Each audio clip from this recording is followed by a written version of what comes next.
Dear student, welcome to the National University online class. During this pandemic, I feel proud to be the part of this National University online video class lecture as a resource person. Please maintain the health rules. Subject Management, Program BBA 4th years. Course name Bank Management. Course code 242601. Lecture number 8. Title of the lecture Capital Structure and Safety of Commercial Bank. This is Aminul Haq Russell, Senior Lecturer, BBA Program, Daffodil Institute of IT. In this lecture, we understand or we try to learn about capital structure and safety of commercial bank. আমরা এই চ্যাপ্টারে কিছু বিষয় দেখব, সেটা হচ্ছে কি capital structure সম্পর্কে জানবো। ক্যাপিটাল স্ট্রাকচার কমার্শিয়াল ব্যাংকের ক্যাপিটাল স্ট্রাকচার কেমন হয় সেটা আমরা জানতে চেষ্টা করব। তারপর তার গুরুত্বটা কতটুকু, কোন কোন ফ্যাক্টরগুলা ক্যাপিটাল স্ট্রাকচারকে ইনফ্লুয়েন্স করে এই বিষয়টা আমরা দেখব।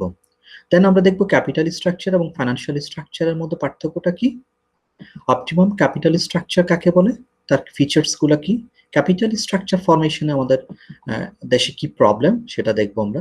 দেন আমরা সিকিউরিটি অফ ক্রেডিট, ঋণের জামানত যেটাকে বলা হয় সেটা সম্পর্কে আমরা জানবো, তার অ্যাডভান্স সুবিধাটা কি আসলে, এবং লাস্টে আমরা দেখব সোর্স অফ ব্যাংক ফান্ড। ওকে, আমরা তাহলে শুরু করি আমাদের lecture. What is capital structure? Capital structure বলে যে কথাটা প্রথমে আসে সেটা হচ্ছে আসলে ক্যাপিটাল স্ট্রাকচারের ধারণাটা লং টার্মের সাথে জড়িত, দীর্ঘমেয়াদী। মানে মূলধনের কাঠামোটা কেমন হবে বলে যেটা আমরা বুঝি সেটা হচ্ছে দীর্ঘমেয়াদী। মানে দীর্ঘমেয়াদী এক কমার্শিয়াল ব্যাংকের ক্যাপিটালের ধরনটা কেমন হবে, ক্যাপিটালের কাঠামোটা কেমন হবে, সে বিষয়টা সম্পর্কে আমরা এই চ্যাপ্টারে শিখব। The term capital structure refers to the relationship between the various long-term source of financing. তো এখন আমরা long-term source of financing বলতে যেটা বুঝি আমরা ইকুইটি ক্যাপিটালকে বুঝি, প্রিফারেন্স শেয়ার ক্যাপিটালকে বুঝি, ডেট ক্যাপিটালকে বুঝি আমরা। এগুলো হচ্ছে আমার লং টার্ম। ডেট ক্যাপিটালের মধ্যে আমরা বন্ডের কথা জানি, ডিবেঞ্চারের কথা জানি লং টার্মে। ক্যাপিটাল স্ট্রাকচার মানে মূলধন কাঠামো কমার্শিয়াল ব্যাংকগুলো শর্ট টার্মের কথায় এই জায়গায় আসবে না। এই জায়গায় ক্যাপিটাল স্ট্রাকচার বলতে যেটাকে বলি সেটা লং টার্ম কনসেপ্টটাকে ডিফাইন করে। তো ক্যাপিটাল স্ট্রাকচার যেটা বলতেছি যে capital structure is the combination of debt or equity or proportionate of debt and equity, এভাবে বলা যায়।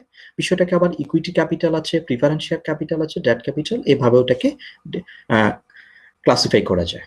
তো এই যে ইকুইটি ক্যাপিটাল, প্রিফারেন্স শেয়ার এবং ডেট ক্যাপিটাল তাদের কম্বিনেশনে কি হয়, একটা কমার্শিয়াল ব্যাংকের ক্যাপিটাল স্ট্রাকচারটা দাঁড়ায়।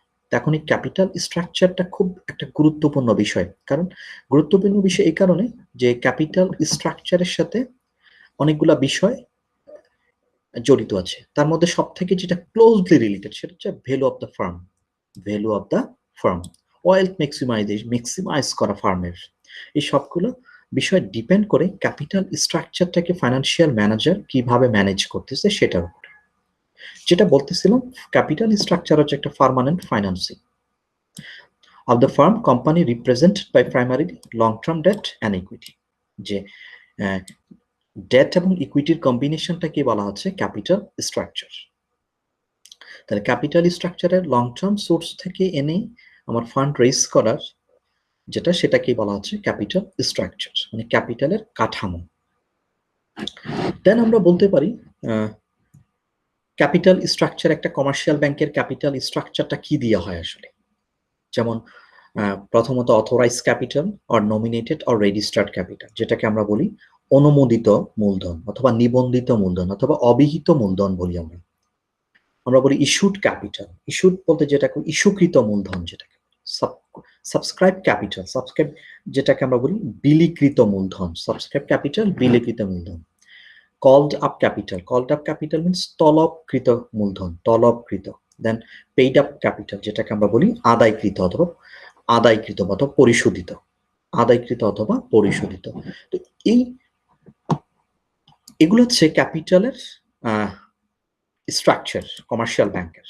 তো এখন আমরা যেটা জানবো যে অথরাইজ ক্যাপিটাল, ইস্যুড ক্যাপিটাল কোনটাকে বলে, সাবস্ক্রাইব ক্যাপিটাল কাকে বলে, কলড আপ ক্যাপিটাল কখন হয়, পেইড আপ ক্যাপিটাল, এই বিষয়গুলো আমরা এই জায়গাতে জানতে চেষ্টা করব। অথরাইজ ক্যাপিটাল যেটা হয় সেটা হচ্ছে কি, যে কোম্পানির স্মারকলিপিতে যে টোটাল মূলধনটা থাকে সেই মূলধনটাকে বলা হয় অথরাইজ ক্যাপিটাল। কোম্পানির স্মারকলিপিতে যেই ক্যাপিটালটা থাকে সেটাকে বলা হয়, টোটাল যে ক্যাপিটালটা স্মারকলিপিতে লিপিবদ্ধ করা থাকে সেটাকে বলা হয় অথরাইজ ক্যাপিটাল।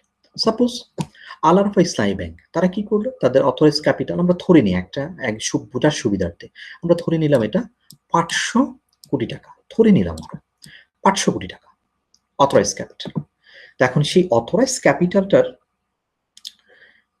যতটুকু অংশ বাজারে অথবা শেয়ার মার্কেটে ইস্যু করার জন্য, বিক্রয়ের জন্য জনগণের কাছে অথবা জনসাধারণের কাছে কি করতেছে, বিজ্ঞপ্তি ইস্যু করতেছে বিক্রি করার জন্য। সহজ কথা, জনসাধারণের কাছে ক্যাপিটাল মার্কেটের থ্রুতে বিক্রি করার জন্য যেই অংশটা নিয়ে আসে এই অথরাইজ ক্যাপিটালের, সেই ক্যাপিটালটাকে বলা ইস্যুড ক্যাপিটাল। তো আমরা ধরে নিলাম এই 500 ক্যাপিটাল তার স্মারক লিপিতে টোটাল ক্যাপিটাল হিসেবে লিপিবদ্ধ করা আছে। এখন এটার আমরা ধরে নিলাম 250 আর 60, 250 ধরি আমরা, 250 কোটি টাকা হচ্ছে তার ইস্যুড ক্যাপিটাল। সে বাজারে থেকে 250 কোটি টাকা সে মূলধন হিসেবে নেবে বাজার থেকে। এখন তাহলে কোশ্চেন হচ্ছে what is subscribe capital? Subscribe capital হচ্ছে বিলিকৃত, মানে এখন এই 250 কোটি টাকা আমি বাজারে বিজ্ঞপ্তি দিলাম, বিজ্ঞপ্তি দিলেই যে সেটা আসলে কি হয়ে যাবে, বিক্রি হয়ে যাবে, বিষয়টা এমন না। এই ইস্যুকৃত মূলধনের যে অংশটা আবেদন পাওয়ার পরে যেটা বিলি করা হয়, আবেদন পাওয়ার পরে যেটা ডিস্ট্রিবিউট করা হয়, যতগুলো শেয়ার বিক্রি করা হয় সেটাকে বলা হয় সাবস্ক্রাইব ক্যাপিটাল, যেটাকে আমরা বলি বিলিকৃত মূলধন। তো আমরা ধরে নিলাম যে এই জায়গাতে 175 আমরা বিলি করেছি, তাহলে সাবস্ক্রাইব ক্যাপিটাল কত হচ্ছে 175 কোটি টাকা।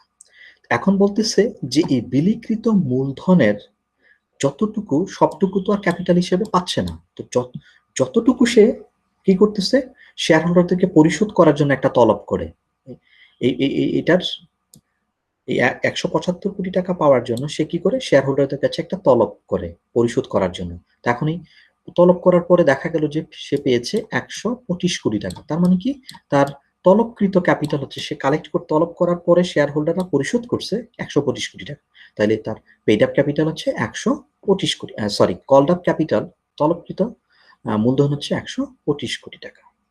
দেন আমরা বলতেছি পেইড আপ ক্যাপিটাল, মানে আদায়কৃত। তলব করার পরে তাদের থেকে দেখা গেল যে তলব করার পরে তাদের থেকে অরিজিনালি যে আদায় করা হয়েছে, মানে সেটা মনে করেন 75 কোটি টাকা, তার মানে কি 75 কোটি টাকা হচ্ছে তার পেইড আপ ক্যাপিটাল। তাহলে আরেকবার আমরা বিষয়টাকে একটু বুঝতে চেষ্টা করব। সেটা হচ্ছে কি, অথরাইজ ক্যাপিটাল আর নমিনেটেড আর রেজিস্টার্ড ক্যাপিটাল কাকে বলে, যেটাকে আমরা বলি অনুমোদিত, অবিহিত অথবা নিবন্ধিত। নিবন্ধিত ক্যাপিটাল যেটা বোঝায় সেটা হচ্ছে কি, তার স্মারকলিপিতে টোটাল যে মূলধনের কথা উল্লেখ করা থাকে, সর্বোচ্চ পরিমাণ সেটা উল্লেখ করা থাকে, সেটাকে বলা হয় অথরাইজ আর নমিনেটেড আর রেজিস্টার্ড ক্যাপিটাল। এই রেজিস্টার্ড ক্যাপিটালের কিছু অংশ, যেটাকে আমরা বলি অনুমোদিত মূলধনের যে অংশটা বাজারে বিক্রি করার জন্য বিজ্ঞপ্তি দেওয়া হয়, তো আমরা ধরে নিলাম বিজ্ঞপ্তি দেওয়া হয়েছে 250 কোটি টাকার জন্য, সেটা হচ্ছে ইস্যুড ক্যাপিটাল। এখন বলতেছে ইস্যুড ক্যাপিটালের যেই অংশটা কি করা হয়েছে, শেয়ার হোল্ডারদের ভিতরে ডিস্ট্রিবিউট করা হয়েছে, শেয়ার হোল্ডারদের মধ্যে শেয়ারের মাধ্যমে ডিস্ট্রিবিউট করা হয়েছে, সেটা হচ্ছে 175 কোটি টাকা। তার মানে কি, ইস্যু করা হয়েছিল 250 কোটি টাকা বিক্রি করার জন্য, শেষ পর্যন্ত দেখা গেল যে বিলিকৃত হয়েছে 175 কোটি টাকা। এখন বিলি করলেই তো সেটা টাকা পাবে, বিষয়টা এমন না। তো সেই বিলিকৃত মূলধনের যে অংশটা তারা কি করছে, পরিশোধ করতে শেয়ার হোল্ডারদেরকে তলব করছে, এই বিলিকৃত মূলধনের 175 কোটি টাকা পাওয়ার জন্য তাদেরকে তলব করছে। তলব করার পরে দেখা গেল, তার মানে কি 125 কোটি টাকার যে অংশটা সে পাইল সেটাকে বলা হচ্ছে কল্ড আপ ক্যাপিটাল অথবা তলবকৃত মূলধন। এই তলবকৃত মূলধনের যে অংশটা যেটাকে আমরা বলি তলবকৃত মূলধনের যে অংশটা শেয়ার হোল্ডাররা পরিশোধ করলো মূল্য, সেই পরিশোধিত মূলধনকে বলা হচ্ছে পেইড অফ ক্যাপিটাল। ওকে, আশা করি সবাই বুঝতে পেরেছেন। দেন আমরা দেখব importance of capital structure. Importance of capital structure, capital স্ট্রাকচারের গুরুত্ব খুবই বেশি। কারণ হচ্ছে কি, ক্যাপিটাল স্ট্রাকচারের সাথে আমি ক্যাপিটালটা যে রেজ করবো, সেই ক্যাপিটালের রেজের একটা কস্ট ইনভলভ আছে, তার শেয়ার হোল্ডারদের ভ্যালুর ইনভলভ আছে, ওয়েলথ ম্যাক্সিমাইজেশনের একটা বিষয় আছে। তো এই জন্য ক্যাপিটাল স্ট্রাকচারটা খুব গুরুত্বপূর্ণ বিষয়। তো প্রথম হচ্ছে স্টেবিলিটি অফ ইনকাম। ইনকামটাকে দীর্ঘমেয়াদীতে স্টেবল রাখতে ফার্মকে দীর্ঘমেয়াদী ক্যাপিটালে যেতে হয়। এখন দীর্ঘমেয়াদী ইনকাম স্টেবল রাখার জন্য, দীর্ঘমেয়াদী যে আয়টা, সেই আয়টাকে স্টেবল রাখার জন্য ক্যাপিটাল স্ট্রাকচার হচ্ছে দীর্ঘমেয়াদী। এবং দীর্ঘমেয়াদী ক্যাপিটাল স্ট্রাকচারের যে সোর্সগুলো ইউজ করে সেটা দীর্ঘমেয়াদী। সেই দীর্ঘমেয়াদী সোর্স থেকে যে ইনকামটা হবে সেটাও দীর্ঘমেয়াদী হবে।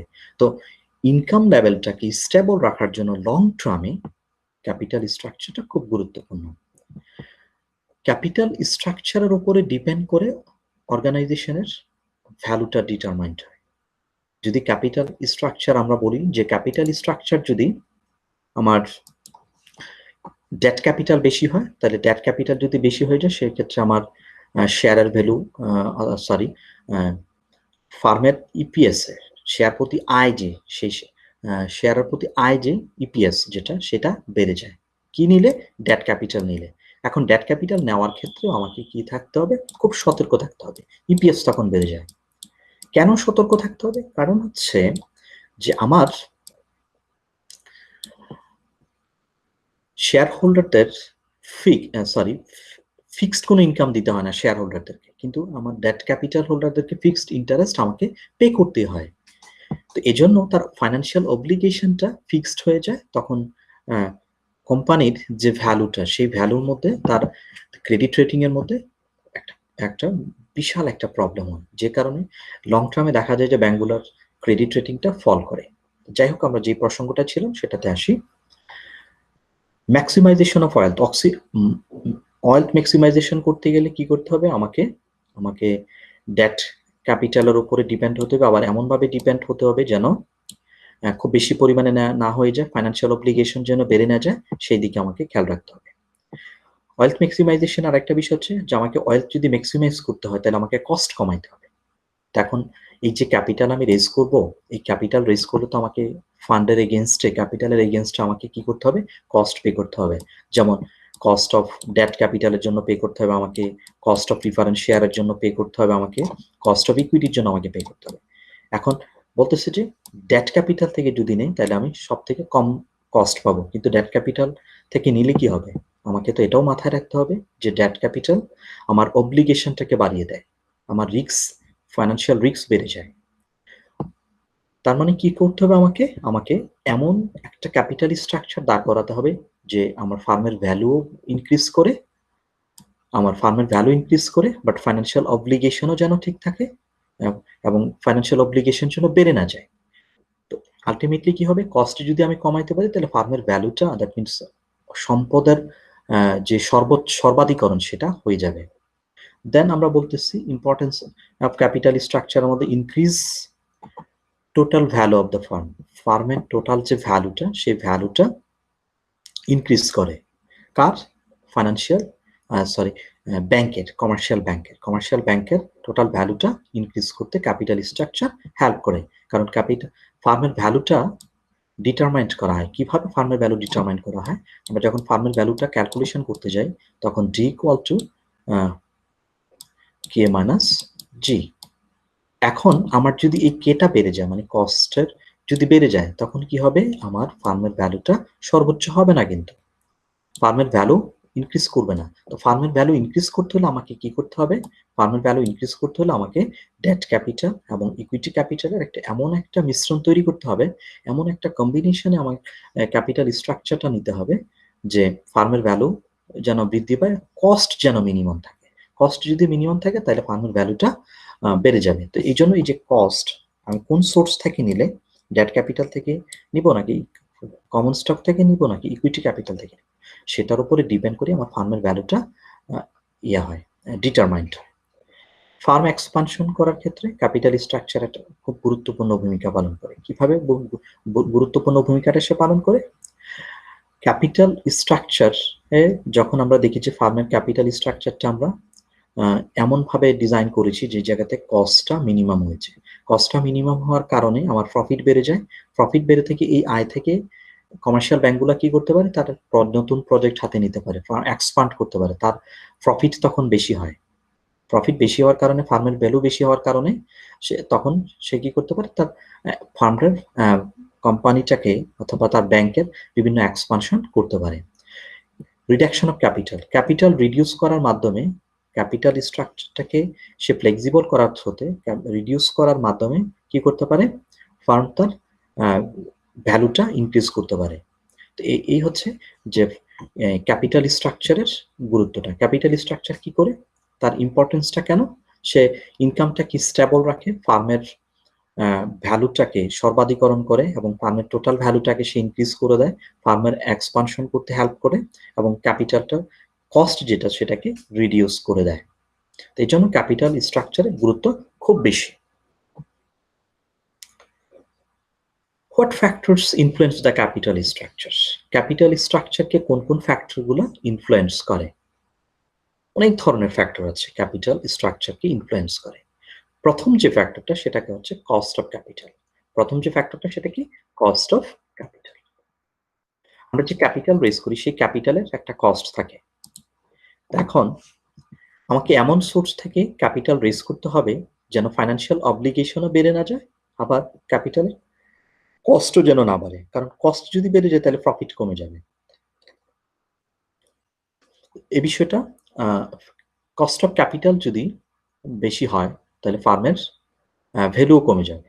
তো ক্যাপিটাল স্ট্রাকচারকে ইনফ্লুয়েন্স করে যে কস্ট অফ ক্যাপিটাল, সেই কস্ট অফ ক্যাপিটালটা এমনভাবে আমাকে নিতে হবে যেন আমার ক্যাপিটাল স্ট্রাকচার আমি চেঞ্জ করেও যেন সেটাকে ঠিক করতে পারি। সেকেন্ড যে ফ্যাক্টরটা বলতেছে effect of leverage on EPS. EPS এর উপরে লিভারেজ যেটা আমরা বলি ডেট ক্যাপিটালের কথা বলা হচ্ছে। আমি যদি ডেট ক্যাপিটাল বেশি ইউজ করি তাহলে কি হবে, আমার ইপিএস বেড়ে যাবে। ইপিএস বেড়ে যাবে। ইপিএস যদি বেড়ে যায় তখন আমার শেয়ার হোল্ডাররা অ্যাট্রাক্ট হবে বেশি, শেয়ার হোল্ডাররা অ্যাট্রাক্ট হবে। তো ফার্মের যখন ক্যাপিটাল স্ট্রাকচার, যখন ফার্ম ডিটারমাইন্ড করে তার ক্যাপিটাল স্ট্রাকচারের প্যাটার্নটা কেমন হবে, সে প্যাটার্নটা যখন সে ডিটারমাইন্ড করে তখন সে একটা বিষয় খেয়াল রাখে যে তার অনেকগুলো অল্টারনেটিভ থাকে। সে কি করতে পারে, ইকুইটি ক্যাপিটাল থেকে ফান্ড রেজ করতে পারে, প্রিফারেন্স শেয়ার থেকে ফান্ড রেজ করতে পারে, আর ডেট ক্যাপিটাল থেকে ফান্ড রেজ করতে পারে। এখন কি করলো ফার্ম আর কমার্শিয়াল ব্যাংক, অন্যান্য ফার্মের মধ্যে কমার্শিয়াল ব্যাংকও, কমার্শিয়াল ব্যাংক এমনভাবে ফান্ডটা রেজ করবে যে যে সে পুরোটাই 100% ডেট ক্যাপিটাল ইউজ করবে না, সে অল্টারনেটিভগুলো যে ইউজ করবে। আবার 100% ইকুইটিও সে ইউজ করবে না, 100% ডেট ক্যাপিটাল ইউজ করবে না এবং 100% ইকুইটি ইউজ করবে না। সে কি করবে, সে একটা মিক্স আপ নেবে। মিক্স আপটা কিভাবে নেবে, যে অপটিমাম করবে, কাম্য একটা জিনিস তৈরি করবে সে, মানে ক্যাপিটাল স্ট্রাকচার তৈরি করবে। তো যেটা আমরা ছিলাম যে ডেট ক্যাপিটালের একটা ইফেক্ট আমার ক্যাপিটাল স্ট্রাকচারের মধ্যে আছে। কিভাবে ইফেক্টটা, যে আমি ডেট ক্যাপিটাল বেশি নিব নাকি ইকুইটি ক্যাপিটাল বেশি নিব, এটা ডিপেন্ড করে আমার ক্যাপিটাল স্ট্রাকচারটার মধ্যে অথবা ফার্মের যে ডেট ক্যাপিটালকে অ্যাবসর্ব করার, তার ঋণ নেওয়ার ক্যাপাবিলিটির উপরে ডিপেন্ড করে, এবং ঋণ পে করার, লোনটা পে করার, রিপে করার ক্যাপাবিলিটির উপরে ডিপেন্ড করে আসলে সে কতটুকু ডেট ক্যাপিটাল নেবে। তো ডেট এই ফ্যাক্টরটাও, এই যে লিভারেজটা, ডেট ক্যাপিটালটাও ক্যাপিটাল স্ট্রাকচারকে ইনফ্লুয়েন্স করে। যেমনটা কস্ট অফ ক্যাপিটাল ইনফ্লুয়েন্স করে, বেশি হলে কস্ট অফ ক্যাপিটাল যদি বেশি হয়ে যায় তখন আমার ক্যাপিটাল স্ট্রাকচারের মধ্যে একটা নেগেটিভ ইম্প্যাক্ট পড়ে। সিমিলার, ডেট ক্যাপিটাল যদি বেশি নেয় তাহলে আমার ইপিএস বেড়ে যাবে, তার পজিটিভ একটা ইম্প্যাক্ট পড়বে। কিন্তু on the other hand debt obligation বেড়ে যাবে, ডেট অব্লিগেশন বেড়ে যাওয়ার কারণে ফার্মের কি হবে, ফার্মের যে ক্যাপিটাল স্ট্রাকচারটা, সেই ক্যাপিটাল স্ট্রাকচারের মধ্যে একটা ইমব্যালেন্স ক্রিয়েট হবে। থার্ড ফ্যাক্টর ক্যাপিটাল স্ট্রাকচারকে ইনফ্লুয়েন্স করে সাইজ অফ ফার্ম। ফার্মের সাইজ যদি বড় হয় তখন ফার্মের ক্যাপিটাল স্ট্রাকচারও বড় হবে। তো ক্যাপিটাল স্ট্রাকচার বড় সে কিভাবে করবে, তখন তার ফার্মের ডেট ক্যাপিটাল মানে ঋণ নেওয়ার অথবা ঋণ পরিশোধ করার ক্যাপাবিলিটি তখন তার বেশি হবে।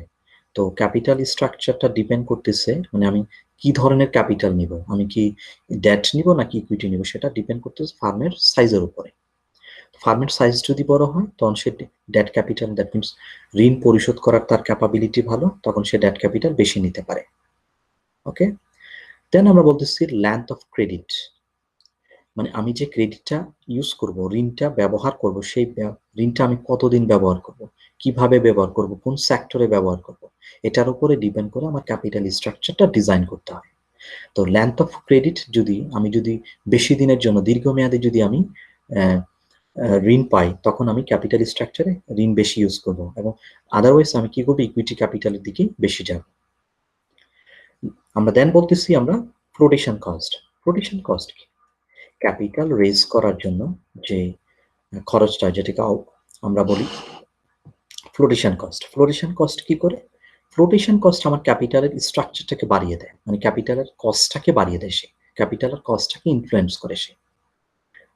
এখন ফ্লোটেশন কস্ট যদি বেশি হয়ে যায়, যে আরো সহজ করে আমি বলি, ক্যাপিটাল রেজ করার জন্য যে কস্ট হয়, মানে দীর্ঘমেয়াদী আমার মূলধন সংগ্রহ করার জন্য একটা কস্ট ইনকার্ড হয়, সেই কস্টটাকে ফ্লোটেশন কস্ট বলি আমরা। এই ফ্লোটেশন কস্ট শেয়ার ইস্যু করা অথবা ডেট ক্যাপিটাল মার্কেটের থ্রুতে ডেট ক্যাপিটাল নিয়ে আর শেয়ার ক্যাপিটাল নিয়ে প্রিফারেন্স শেয়ার যেটাই আমরা নিয়ে নেই কেন, একটা কস্টিং দিতে হয়। যেমন আন্ডার রাইটারদের ফি, তারপর অবলোকন ফি, তারপর শেয়ার ইস্যু করার যে পেপার সেগুলোর ফি, কনসালটেন্সি ফি আছে, এই যে ফিগুলো এগুলোকে বলা হয় ফ্লোটেশন কস্ট। এখন আমি এমন একটা সোর্স আমি চুজ করলাম যে সোর্সের থ্রুতে দেখা গেল আমার হিউজ ফ্লোটেশন কস্ট হয়ে যাচ্ছে, তার মানে আমার ক্যাপিটালের মধ্যে একটা নেগেটিভ ইম্প্যাক্ট পড়তেছে। তো এই ফ্লোটেশন কস্ট কি আমি এমনভাবে নিব যেন ফ্লোটেশন কস্ট, আমি একটা এক্সপানশন করবো, এখন এক্সপানশন করতে গেলে ফ্লোটেশন কস্ট যদি বেশি ইনকার্ড হয়ে যায়, তখন আমি কি করবো, ইন্টারনাল সোর্স থেকে আমি ক্যাপিটাল স্ট্রাকচার ডিজাইন করবো। আমি ক্যাপিটাল স্ট্রাকচার তখন ডিজাইন করবো ইন্টারনাল সোর্স থেকে, তখন আমি এক্সটার্নাল সোর্সে যাব না। কিন্তু ফ্লোটেশন কস্ট যদি আমার একটা মিনিমাম লেভেলে থাকে, তখন আমি কি করব, আমার ওই প্রজেক্টে ইনভেস্ট করার জন্য আমি ক্যাপিটাল মার্কেট থেকে ফান্ড রেজ করবো, বিকজ অফ কি ফ্লোটেশন কস্টটা কম। তো এই ফ্যাক্টরগুলো কি করে, মোস্ট অফ দ্য কেস এই ফ্যাক্টরগুলো বেশি ইনফ্লুয়েন্স করে ক্যাপিটাল স্ট্রাকচারটা কেমন হবে সেটা ডিজাইন করার ক্ষেত্রে। দেন আমরা বলতেছি what are the difference between financial structure and capital structure. Financial structure এবং ক্যাপিটাল স্ট্রাকচারের মধ্যে পার্থক্যটা কোন জায়গায়? ফাইন্যান্সিয়াল স্ট্রাকচার আমরা জানি যে দুই ধরনের সোর্স থাকে ক্যাপিটাল, একটা হচ্ছে লং টার্ম, একটা হচ্ছে শর্ট টার্ম। তো আমরা তো আগেই জানি যে লং টার্ম যে সোর্সগুলো থেকে ফান্ড রেজ করে অথবা ক্যাপিটাল গঠন করা হয় সেটা হচ্ছে ক্যাপিটাল স্ট্রাকচার। আর ফাইন্যান্সিয়াল স্ট্রাকচার হচ্ছে যার সোর্স অফ ফান্ডের মধ্যে কি থাকে, বথ, দ্যাট মিনস লং টার্মও থাকে শর্ট টার্মও থাকে। তাহলে financial structure, it includes both long-term and short-term source of fund. Capital structure, it only includes the long-term source of fund. That means equity capital, debt capital, bond or debenture, preferential এগুলো। Financial structure কাকে represent করে? Financial structure আমার entire whole liability সাইডটাকে সে denote করে। Financial structure যেহেতু আমার long term এবং short term source of ফান্ডের কথা বলা আছে, তার মানে আমরা জানি যে লাইবিলিটি সাইডে আমার ক্যাপিটাল যে অংশটা থাকে, সেটা লাইবিলিটি সাইডে থাকে আমার ক্যাপিটালের যে অংশগুলো, যে শেয়ার ক্যাপিটাল হতে পারে এবং শর্ট টার্মের সোর্সগুলো হতে পারে। তো এই জন্য বলতেছে financial structure means the entire liability side of the balance sheet. Balance শিটের পুরো লাইবিলিটি সাইডটাই ফাইন্যান্সিয়াল স্ট্রাকচারকে ইন্ডিকেট করে। ক্যাপিটাল স্ট্রাকচার অনলি কোম্পানির লং টার্ম লাইবিলিটি গুলোকে ইন্ডিকেট করে, অনলি লং টার্ম লাইবিলিটিকে। Financial structure consist of all source of capital, that means commercial paper, bond, debenture, equity capital, retained earnings, সব ধরনের ক্যাপিটালকে সে এই জায়গার মধ্যে ইনক্লুড করে financial structure. That means financial structure consist of all source of capital. On the other hand আমরা দেখি যে capital structure it consist of only equity, preference share and return earning capital, যেটাকে আমরা ডেট ক্যাপিটাল হিসেবেও count করি। দেন আমরা বলতেছি যে লাস্ট ওয়ান, যেটা পার্থক্যটা, it will not be more important while determining the value. ফার্মের ভ্যালু ডিটারমাইন করার ক্ষেত্রে ফাইন্যান্সিয়াল স্ট্রাকচারটা খুব বেশি গুরুত্বপূর্ণ ভূমিকা পালন করে না, কারণ সে লং টার্ম এবং শর্ট টার্ম দুটোকেই সে ইন্ডিকেট করে। It is one of the major determinants of the value. Capital structure কাকে ডিটারমাইন করে? সে ভ্যালু অফ দ্য ফার্ম, ফার্মের টোটাল ভ্যালুটাকে ওয়েলথ ম্যাক্সিমাইজ করার এবং ফার্মের ভ্যালুকে ইনক্রিজ করা, টোটাল ভ্যালুকে ইনক্রিজ করা, এসব ক্যাপিটাল স্ট্রাকচার। এই ছিল আমাদের মোটামুটি ফাইন্যান্সিয়াল স্ট্রাকচার এবং ক্যাপিটাল স্ট্রাকচারের মধ্যে একটা ডিফারেন্সিয়েশন। আশা করি সবাই বুঝতে পেরেছেন। খুবই ইজি একটা বিষয়। একটা financial structure long term short term দুটো সোর্সকে সে ইনক্লুড করে। Capital structure only includes the long term source. Financial structure whole লাইবিলিটিটাকে, দ্যাট মিনস শর্ট টার্ম এবং লং টার্ম লাইবিলিটি অথবা এন্টার লাইবিলিটিটাকে সে ব্যালেন্স শিটের পুরো বিষয়টাকে ডিনোট করে financial structure. On the other hand যেটা আমরা বলতেছি লং টার্ম লাইবিলিটি যেগুলো আছে, সেই লাইবিলিটিগুলোকে ক্যাপিটাল স্ট্রাকচারে ইন্ডিকেট করে। Financial structure consist of all source of capital, that means short term এবং লং টার্ম। যেটাকে আমরা লং টার্মের জন্য বলি যে equity capital, preference share, bond, debenture, commercial paper, etcetera. আমরা দেখি যে ক্যাপিটাল স্ট্রাকচারে দেখি যে capital structure it consist of equity capital, preference, return earning, etcetera. Okay, ফার্মের ভ্যালুর সাথে ফাইন্যান্সিয়াল স্ট্রাকচারের কোনো রিলেশন আসলে খুব ডিটারমাইন করাটা অথবা রিলেশন নাই বললেই চলে। It is one of the major determination of the value of the firm, capital structure. Okay, then আমরা next যাই। Important একটা topic, what is optimum capital structure? আমরা এতক্ষণ দেখলাম যে ক্যাপিটাল স্ট্রাকচার মানে মূলধন কাঠামোটা কেমন। এখন বলতেছে কাম্য মূলধন কাঠামো। কাম্য মূলধন বলতে কি বোঝায়? এটা ম্যাক্সিমামও না মিনিমামও না। অনেকে আমরা বলি কি সর্বাধিকরণ, আসলে সর্বাধিকরণ ম্যাক্সিমাইজেশন। অপটিমাম মিনস বেশিও না কমও না, কাম্য মানে আমার জন্য যেটা অ্যাপ্রোপ্রিয়েট, ফেভারেবল, আমার জন্য যেটা ফেভারেবল। কথাটা মনে রাখবেন সবাই। আমরা বলতেছি যে what is optimum capital structure. The word optimum means practical solution, যেটা বলেছিলাম যে আমার জন্য যেটা ফিজিবল, ফেভারেবল, সেটাকে অপটিমাম বলে। তো এই জন্য শব্দটা আগে লিখলাম। The word optimum means the best practical solution or the most favorable condition. In case of capital structure, the company most favorable condition can be created. এখন কোন সময় আমরা বুঝবো যে একটা কমার্শিয়াল ব্যাংকের তার ফেভারেবল কন্ডিশন সেটা কোন সময় বুঝবো? যখন আমরা দেখব যে তার কস্ট অফ ক্যাপিটালটা মিনিমাম, ফার্মের ভ্যালুটা ম্যাক্সিমাম। যদি কস্ট অফ ক্যাপিটাল মিনিমাম হয় তাহলে মাস্ট ফার্মের ভ্যালুটা ম্যাক্সিমাম হবে। ওকে, আশা করি বুঝতে পেরেছেন সবাই। যে তাহলে সহজ করে যদি আমি কথাটাকে বলি তাহলে কি দাঁড়াচ্ছে কথাটা, যে অপটিমাম ক্যাপিটাল স্ট্রাকচার হচ্ছে ওই সিচুয়েশনটা, ওই জায়গাটা যে আমি ক্যাপিটাল রেজ করব অথবা ক্যাপিটাল মূলধন কাঠামোটা গঠন করব, আমার কস্ট হবে মিনিমাম কিন্তু শেয়ারের ভ্যালুটা, ফার্মের শেয়ারের ভ্যালুটা হবে ম্যাক্সিমাম।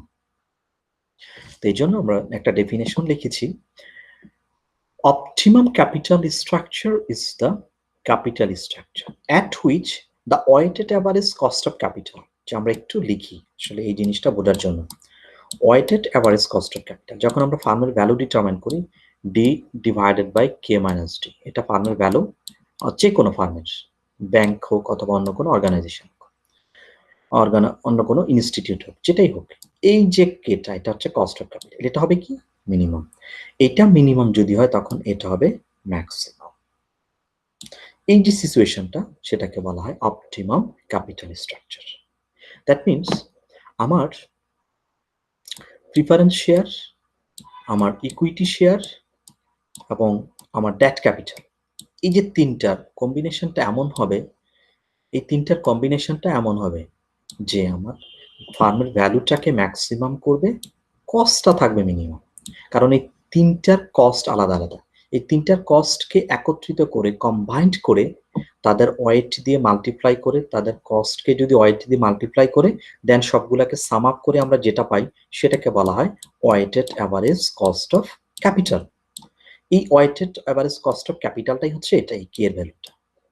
ওকে, তো বলতেছে যে capital structure at which the weighted average cost of capital is minimum. যদি এটা মিনিমাম হয় তাহলে must be value of the firm is maximum. Okay, তাহলে সহজ করে যদি আমরা এই বিষয়টাকে বোঝাতে চেষ্টা করি, structure may be defined as capital structure or combination debt and equity which leads the maximum value। এই যে হয়তো ক্যাপিটাল স্ট্রাকচারের কম্বিনেশনটা হবে আমার ডেট এবং ইকুইটি দিয়েই, কিন্তু সেই কম্বিনেশনটা আমার ফেভারে থাকবে, আমার একটা প্র্যাকটিক্যাল সলিউশনে থাকবে। প্র্যাকটিক্যাল সলিউশনটা কি, যে কস্টটা মিনিমাম হবে, ফার্মের ভ্যালুটা ম্যাক্সিমাম হবে। ওকে, ফিচার্স অফ ক্যাপিটাল স্ট্রাকচার। তো ক্যাপিটাল স্ট্রাকচারের ফিচার্সটা কেমন, কি কি থাকে আসলে? যে ability to earn profit, flexibility, conservatism, solvency, control। আমরা একটা শব্দ দিয়ে শুরু করি, কনজারভেটিজম। কনজারভেটিভিজম বলতে যেটাকে বোঝাচ্ছে যে আমি ডেট ক্যাপিটাল ইউজ করার ক্ষেত্রে আমাকে কনজারভেটিভ, সংরক্ষণশীল হতে হবে। যে এটা হলে চলবে না যে আমি যদি ডেট ক্যাপিটাল বেশি নেই আমার ইপিএস বেড়ে যাবে, ফার্মের ভ্যালু শেয়ার হোল্ডারদের কাছে অনেক অ্যাট্রাকশন থাকবে, কিন্তু না। কারণ হচ্ছে কি, ডেট ক্যাপিটাল আমার কস্টকে বাড়িয়ে দিবে, ফাইন্যান্সিয়াল অব্লিগেশনকে বেড়ে দিবে, বেশি করে দিবে। তো এই জন্য আমাকে ডেট ক্যাপিটাল ইউজ করার ক্ষেত্রে কনজারভেটিভ থাকতে হবে, সংরক্ষণ থাকতে হবে। সংরক্ষণ কেন থাকতে হবে, আমাকে কনজারভেটিভ থাকতে হবে এই কারণে যেন সে কস্টকে বাড়িয়ে না দেয়, মানে ফাইন্যান্সিয়াল অব্লিগেশনটাকে যেন বেশি পরিমাণে না হয়। ফাইন্যান্সিয়াল অব্লিগেশন যদি বেশি পরিমাণে হয় তখন ফার্মের ভ্যালু কমে যায়, প্রফিটেবিলিটিতে হিট করে। ওকে, দেন আমরা বলতেছি সলভেন্সি। সলভেন্সি বলতে যেটা আমরা বুঝি, ফার্ম যখন ক্যাপিটাল রেজ করে এই ক্যাপিটাল তো তাকে কি করতে হয়, ক্যাপিটালের এগেনস্টে তাকে একটা মূল্য পরিশোধ করতে হয়। এখন এমন জায়গা থেকে আমি লোন নিলাম, ফার্মের ভ্যালু হয়তো বাড়ছে কিন্তু সেটা ফিক্সড একটা অব্লিগেশন ক্রিয়েট করে দিছে। তো এখন এই সলভেন্সি নাই যে ফার্ম কন্টিনিউয়াসলি এটা পরিশোধ করতে পারবে। এই জন্য ফার্মকে এমন একটা ক্যাপিটাল স্ট্রাকচার দাঁড় করাতে হবে যে ফার্মের কষ্ট কম হবে, ভ্যালু ম্যাক্সিমাম হবে। তো সেক্ষেত্রে সলভেন্সিটা দেখতে হবে ফার্মের সলভেন্সি যদি ভালো হয় তখন ফার্ম ডেট ক্যাপিটাল বেশি ইউজ করতে পারবে, কারণ সে লোন রিপে করতে পারবে, তার ক্যাপাবিলিটি আছে। তার ক্রেডিট রেটিং যদি ভালো থাকে, ফাইন্যান্সিয়াল অব্লিগেশন পেইড করার ক্যাপাবিলিটি যদি ভালো থাকে, সলভেন্ট হয়, তখন সে কি করতে পারে, ডেট ক্যাপিটাল বেশি নিয়ে তার কস্টটাকে কমিয়ে ফার্মের ভ্যালুটাকে সে বাড়াইতে পারে। তারপর আমরা বলতেছি যে ফ্লেক্সিবিলিটি। ফ্লেক্সিবিলিটি মানে হচ্ছে কি, নমনীয়। দেখা যায় হুট করে একটা প্রজেক্ট আসছে কোম্পানি, যাতে কোম্পানি কি করতে পারে, নতুন করে ক্যাপিটাল ইস্যু করতে পারে, ক্যাপিটাল রেজ করতে পারে। এই ফ্লেক্সিবিলিটিটা থাকতে হবে ক্যাপিটাল স্ট্রাকচারে, অপটিমাম ক্যাপিটাল স্ট্রাকচারে। এবং এবিলিটি টু আর্ন প্রফিট, ওই ক্যাপিটাল স্ট্রাকচারের থ্রুতে যেন সে কি করতে পারে, একটা প্রফিট আর্ন করতে পারে। এটাও আমাকে মাথায় রাখতে হবে, তার প্রফিট আর্ন করার ক্যাপাবিলিটি থাকতে হবে। প্রফিট আর্ন করার ক্যাপাবিলিটি যদি না থাকে তখন আমার কি করবে, যে ফার্মের কস্ট বেড়ে যাবে। যদি আমার প্রফিট আর্ন করতে না পারি তাহলে ফার্মের কস্ট বেড়ে যাবে। লাস্ট ওয়ান বলতেছি আমরা কন্ট্রোল। আমি যদি কন্ট্রোল বলতে আমরা যেটাকে বুঝি সেটা হচ্ছে কি, শেয়ার হোল্ডারদের যে, এখন আমি যদি সবকিছু ডেট ক্যাপিটাল থেকে নিয়ে নেই তাহলে কি হবে, আমার শেয়ার হোল্ডারদের কোনো কি থাকবে না, কন্ট্রোলটা থাকবে না। যদি আমি ডেট ক্যাপিটাল 51% যদি আমি ডেট ক্যাপিটাল নিয়ে নিই তখন আসলে আমার কন্ট্রোল শেয়ার হোল্ডারদের থাকবে না তখন। তো এই অপটিমাম ক্যাপিটাল স্ট্রাকচার করতে গিয়ে, কস্ট কমাইতে গিয়ে, শেয়ারের ফার্মের ভ্যালু বাড়াতে গিয়ে অথবা ওয়েলথ ম্যাক্সিমাইজ করতে গিয়ে আমাকে কন্ট্রোল কি করা যাবে না, অন্যের কাছে দেওয়া যাবে না, কন্ট্রোলটা অন্যের কাছে দেওয়া যাবে না। তাহলে অপটিমাম ক্যাপিটাল স্ট্রাকচার হলো কেমন হবে, যে ওই ক্যাপিটাল স্ট্রাকচারের থ্রুতে আমি কি করতে পারি, আর্ন করার এবিলিটি যেন ক্রিয়েট হয়, ক্যাপিটাল স্ট্রাকচার যেন আমি চেঞ্জ করতে পারি। এবং সেটা কনজারভেটিভ নীতি আমাকে ফলো করতে হবে। কেন? কারণ হচ্ছে কনজারভেটিভ এই জায়গাতে ফলো করতে হবে ডেট ক্যাপিটাল ইউজ করার ক্ষেত্রে, এবং সলভেন্ট থাকতে হবে, কন্ট্রোল মেকানিজমটা ফার্মের অথবা শেয়ার হোল্ডারদের কাছে যেন থাকে। Problems existing in capital formation. Capital formation করতে গেলে আমাদের দেশে কি প্রবলেম আসলে? কারণ প্রবলেমগুলো হচ্ছে মেইন প্রবলেমগুলো হচ্ছে যে আমাদের দেশের পিপলদের পার ক্যাপিটা ইনকামটা অনেক লো। পার ক্যাপিটা $2,000 প্লাস, $2,000 প্লাস আমাদের পার ক্যাপিটা ইনকাম। এই জন্য ক্যাপিটাল ফর্মেশন করা যায় না, খুব স্মুথলি ক্যাপিটাল ফর্ম করা যায় না। সেকেন্ড হচ্ছে সেভিংস টেন্ডেন্সি ইন লো। আমাদের জনগণ আসলে সবাই ফাইন্যান্সিয়ালি এডুকেটেড এবং মোস্ট অফ দ্য পিপলস আমাদের গ্রামে থাকে। এখন গ্রামে কিন্তু কমার্শিয়াল ব্যাংকগুলো ওইভাবে তাদের যেই পরিচালনা সেইভাবে কিন্তু পরিচালনা করতেছে না ব্যাংকগুলো। তো এই কারণে মানুষের ভিতরে একটা সঞ্চয়ের যে একটা প্রবণতা, সেই প্রবণতাটা এখনো গ্রো করে নাই। এই সঞ্চয় যদি না হয়, দ্যাট মিনস ফান্ড যদি ব্যাংকে না রাখে মানুষ, তাহলে ক্যাপিটাল ফর্ম করা পসিবল হয় না। এটা একটা বড় অবস্ট্রাকল আমাদের দেশে। সেভিংস টেন্ডেন্সি মানুষের মধ্যে নাই। পলিটিক্যাল ইনস্টেবিলিটি মানে রাজনৈতিক অস্থিরতা। রাজনৈতিক অস্থিরতা শুধু যে ব্যাংকের কর্মকাণ্ডকে স্থবির করে না, সব ধরনের কর্মকাণ্ডকে স্থবির করে। যেমন একটা ফ্যাক্টরির প্রোডাকশন সেটাকেও অফ করে দেয়, এবং ইকোনমির প্রত্যেকটা জায়গার মধ্যে পলিটিক্যাল একটা ইনফ্লুয়েন্স, নেগেটিভ ইনফ্লুয়েন্স করে। সেই নেগেটিভ ইনফ্লুয়েন্সের কারণে ব্যাংক কি করতে পারে না, ব্যাংক ক্যাপিটাল রেজ করতে পারে না। ব্যাংক কিভাবে ডিপোজিটের কাছ থেকে এবং অন্যান্য যে সোর্সগুলো আছে সেই ইউজ করে ক্যাপিটাল ফর্ম করতে পারে না। তো পলিটিক্যাল ইনস্টেবিলিটিটা একটা আমাদের এক্সিস্টিং ক্যাপিটাল ফর্মেশনের মধ্যে একটা মেজর চ্যালেঞ্জেস। দেন আমরা বলতেছি social and religious issue. Social এবং রিলিজিয়াস ইস্যুর কারণে দেখা যায় যে ব্যাংক বলে যে মানুষের ভিতরে একটা প্রবণতা কাজ করে যে এটা একটা হচ্ছে সুদের কারবারি। এই সুদের কারবারি এইসব বিষয়ের কারণে, রিলিজিয়াস ইস্যুর কারণে সোশ্যালি মানুষ কি করে ব্যাংকের মধ্যে টাকা রাখতে চায় না। তো এই জন্য কি হয়, ক্যাপিটালও ফর্ম করা পসিবল হয়ে ওঠে না। মানুষের মধ্যে ট্যাক্স ফাঁকি দেওয়ার একটা প্রবণতা থাকে, যার জন্য আমাদের ক্যাপিটাল ফর্মেশন করা যায় না। এই ছিল আমাদের এক্সিস্টিং যে প্রবলেম ক্যাপিটাল ফর্মেশনের। একটা ছিল আমাদের পার ক্যাপিটা ইনকাম কম হওয়া একটা প্রবলেম, তারপর মানুষের মধ্যে সেভিংস টেন্ডেন্সিটা কম, পলিটিক্যাল অস্থিরতা থাকে, রাজনৈতিক অস্থিরতা থাকে, সোশ্যাল এবং রিলিজিয়াস ইস্যু যে সুদের কারবারি, এটাতে যাওয়া যাবে না। তারপর মানুষ ট্যাক্স দেয় না, কর ফাঁকি দেয়, সেই কর ফাঁকি দেওয়ার কারণে ক্যাপিটাল ফর্মেশনের যে অ্যামাউন্ট, যে টাকা, সেটা ওইভাবে আসে না। নেক্সট আমরা দেখব concept of security of credit. ঋণের জামানত। ঋণের জামানত মানে কি?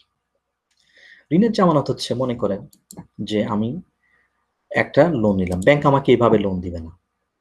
তবে এই লোন নেওয়ার জন্য এখন ব্যাংকে কি করতে হয়, ব্যাংকে একটা গ্যারান্টি দিতে হয়, ব্যাংকে একটা কিছু রাখতে হয়, একটা জামানত রাখতে হয়। ব্যাংকে কোনো কিছু অন্য কেউ গ্যারান্টি দিতে হয়, সেই গ্যারান্টিটা রিসোর্স দিয়েও হতে পারে, কোনো পার্সন দিয়েও হতে পারে, সেটা আমরা পরে দেখব। তাহলে সিকিউরিটি হচ্ছে কি, আমার যদি যে লোন নিল,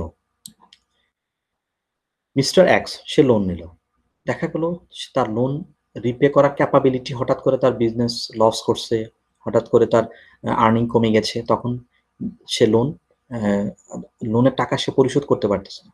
তখন এই সিকিউরিটিটাকে, যেই জামানতরা রাখে, সেই জামানতরা বিক্রি করে, সেই সিকিউরিটিটাকে সেল করে ওই ব্যাংক কি করতে পারে, তার টাকাটা সে রিকভারি করতে পারে। তার মানে হচ্ছে কি, যে লোন রিপেমেন্ট করতে গিয়ে যদি কোনো ডিফল্ট হয়, তখন ব্যাংক সেই বড়োয়ারের ওই অ্যাসেটটাকে সেল করে সে কি করতে পারে, তার লোনটাকে সে রিকভারি করতে পারে। তার মানে সেটা একটা প্রোটেক্ট করে রাখলো, প্রোটেকশন নিয়ে রাখলো নিরাপত্তার জন্য। এটা হচ্ছে সিকিউরিটি। আমরা এখন দেখি security is mean to be insurance, নিশ্চয়, এগেনস্ট অ্যান ইমার্জেন্সি। ইমার্জেন্সিটা কি, হঠাৎ করে যদি সে ডিফল্ট করে দেয়, সে যদি লোনের টাকা না দেয়, সিকিউরিটি কি করে, সিকিউরিটি বড়োয়ারকে মোটিভেট করে কি করার জন্য, তার যেই পেমেন্ট আছে ব্যাংকের থেকে, যে সে ক্রেডিটটা নিয়েছে সেটা যেন সে পরিশোধ করে, এই পরিশোধ করার জন্য তাকে কি করে, তাকে মোটিভেট করে এই security. Security means an asset or assets to which tender can have a recourse if the borrower detect in the loan payment. যদি বরোয়ার ডিফল্ট হয় অথবা ডিটেক্ট করা হয়, বরোয়ার ফেল করতেছে লোন রিপেমেন্ট করার ক্ষেত্রে, তখন সেটা সেল করে তার লোনের টাকা রিকভার করা হয়। Security is what the borrower put up, borrower যা রাখে, to guarantee payment of the loan, লোনের পেমেন্টের গ্যারান্টি হিসাবে বরোয়ার যা রাখে ওইটাকে বলা হয় সিকিউরিটি। সিকিউরিটি রাখলে সুবিধাটা কি আসলে? ওই যে বললাম যে লোনের একটা কনফার্মেশন পাওয়া যায় যে আমার লোনটা রিকভারি হবে, confirmation of loan recovery. Free from loan default হওয়ার পসিবিলিটি কমে যায়। তখন যে বরোয়ার, সে বরোয়ার কি করে, যেভাবে হোক তার অ্যাসেটটা তো ওই ব্যাংকের কাছে পড়ে আছে, তখন সেই অ্যাসেটের খাতিরেও সে কি করতে পারে, লোনটা পরিশোধ করে। ইনক্রিজ ফান্ড ফ্লো, এই লোনটা সেল করে, সরি, সিকিউরিটিটা সেল করে ব্যাংক কি করতে পারে, সেটা সেই জায়গা থেকে সে ফান্ড ক্রিয়েট করতে পারে। প্রপার ইউজ অফ লোন, একজন ব্যক্তি যখন লোন নেয়, যখন তার এই লোনের এগেনস্টে সিকিউরিটিটা নেয়, তখন সিকিউরিটিটাকে আবার ফেরত পাওয়ার জন্য বড়োয়ার কি করে, তার লোনটা যে নিল সেই লোনটা প্রপারলি ইউজ করে, লোনটাকে সে প্রপারলি ইউজ করে। কারণ প্রপারলি ইউজ না করলে তার যে সিকিউরিটি ব্যাংকের কাছে সে রেখে লোন নিয়েছে সেটা তখন আর ফেরত পাবে না। এখন দেখা যায় যে লোন যদি হয় 2 টাকা, কিন্তু তার দেখা গেল তার অ্যাসেটটা সে ওই জায়গায় রাখছে সিকিউরিটি হিসাবে, সে 3 টাকা রাখছে। কারণ ব্যাংক কখনোই তার লোনের জামানতের থেকে বেশি লোন দেয় না। লোনের এগেনস্টে যে জামানত রাখে সে সিকিউরিটি মূল্য থেকে বেশি সে কিন্তু লোন কখনই দেয় না। এই জন্য বড়োয়ারের সবসময় একটা টেন্ডেন্সি থাকে কি, সেজন্য টাকাটা প্রপারলি ইউজ করে, লোনটাকে প্রপারলি ইউজ করে সে ফেরত দিতে পারে। তো এটা কে এই সুবিধাটা কেন করতে পারছে, এটা কে তাকে মোটিভেট করে, সিকিউরিটি। লোনের এগেনস্টে যে সিকিউরিটিটা রেখে আসছে সেটা ওইটা তাকে মোটিভেট করে। দেন বলতেছে development of trade and commerce. Trade and commerce K develop করতে হেল্প করে কিভাবে?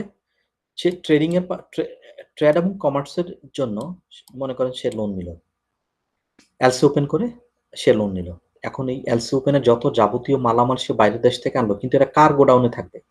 ব্যাংকের গোডাউনে। যতক্ষণ পর্যন্ত সে লোনটা পরিশোধ না করবে ততক্ষণ পর্যন্ত কিন্তু সে ওই প্রোডাক্ট পাবে না। তো তার মানে কি, ওই প্রোডাক্টটা তখন জামানত হিসেবে কাজ করতেছে। তো ওই প্রোডাক্টগুলোকে ছাড়িয়ে আনার জন্য ব্যাংক কি করে, সিকিউরিটি সে প্রপারলি সে পেমেন্টটা করে। তারপর অ্যাডভাইস এবং প্রপার ব্যাংক কি করে, তার লোনটা যেন প্রপারলি ইউজ করা হয় সেটার জন্য অ্যাডভাইস দিয়ে থাকে এবং প্রপার ইনভেস্টমেন্ট করে থাকে। ফ্রি ফ্রম ব্যাড ডেট, যদি লোনের এগেনস্টে সিকিউরিটি নেওয়া হয় তখন দেখা যায় যে এই লোনটা ব্যাড ডেট হওয়ার পসিবিলিটি কমে যায় অনেক। এবং আরেকটা জিনিস হয় যেটা, ব্যাংকের ইনকামটা ইনক্রিজ হয়, ব্যাংকের ইনকামটা ইনক্রিজ হয়। দেন আমরা দেখব সোর্স অফ ব্যাংক ফান্ড। ব্যাংকের ফান্ডগুলো 2 ধরনের, একটা হচ্ছে তার ওনারের ফান্ড, দ্যাট মিনস শেয়ার হোল্ডারদের যে ফান্ডগুলো থাকে, এটা হচ্ছে ওনারের fund, that means long term fund, একটা করে বরড ফান্ড।